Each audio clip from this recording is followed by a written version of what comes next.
नए छात्रों को एक नियम हमेशा बताया जाता है, 13 नंबर कमरे के पास भी मत जाना। वहां सिर्फ वही रहते हैं जो कभी वापस नहीं आते। हॉस्टल 1920 के दशक का था। लंबे गलियारे, पीले रंग के इवेरिन, चीखती दरवाजें, साब कामरे भारे हुए the Surf. 13 number Kamra lock था। उसके आगे लाल रंग से एक्स बना था और नींबू मिर्च लटकी हुई थी, जैसे कोई अंदर से कुछ बाहर निकलने से रोक रहा हो। फहद नए सेमेस्टर का छात्र, तर्कसंगत विचारक था। उसके लिए भूत प्रेत सिर्फ कहानियां थीं। हॉस्टल की डरावनी कहानियां सुन के उसने मजाक में कहा, मैं खुद जांच करूंगा क्या होता है 13 नंबर में। एक रात जब छात्रावास में लाइट चली गई और सब सो रहे थे, फहद ने चुनौती स्वीकार की। उसके पास टॉर्च, मोबाइल और हिम्मत थी। उसने छुपकर ताला तोड़ा और दरवाजा खहर्रार करके खुला। अंदर कदमों की पहली आवाज उसने सुनी, अपने ही कदमों की नहीं, किसी और की, पीछे से। लेकिन पीछे कोई नहीं था। कमरे के अंदर हवा सूखी थी, लेकिन महसूस होता था जैसे कोई आपके कान के बिल्कुल पास सांस ले रहा हो। दीवार पर खून से लिखा था, आंखें बंद करोगे तो दिखेगा। उसने मिरर में देखा, अपने आप को नहीं, किसी और को। बर्न्ट फेस, आंखों से लहू और होंठों पे सिलाई। मिरर वाला उसकी तरफ हाथ बढ़ाता जा रहा था।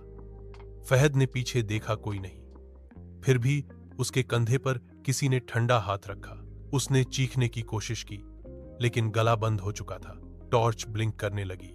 दीवारें धीरे धीरे हिलने लगीं, जैसे उनके अंदर कोई रहता हो। फिर आवाज आई, वापस जाओ या हमेशा यहीं रहो। फहद ने भागने की कोशिश की, लेकिन दरवाजा अंदर से सीमेंट जैसे बन चुका था। उसने डायरी उठाई जो कोने में पड़ी थी, किसी और स्टूडेंट की लिखी। मैं इन 3 दिन से यहाँ हूं। मुझे लगता था बहुत मजाक है। अब मुझे लगता है कि यह मजाक में था। मेरा प्रतिबिंब मुझे देखकर मुस्कुराता है और मैं रो रहा होता हूं। अगर तुम यह पढ़ रहे हो तो देर हो चुकी है। फिर डायरी का आखिरी पन्ना पलटा। लिखा था, फहद का रंग उड़ गया। उसने फोन निकाला, वीडियो रिकॉर्ड करते हुए बोला, मैं फहद हूं। अगर ये वीडियो मिले तो इस कमरे में कभी मत आना।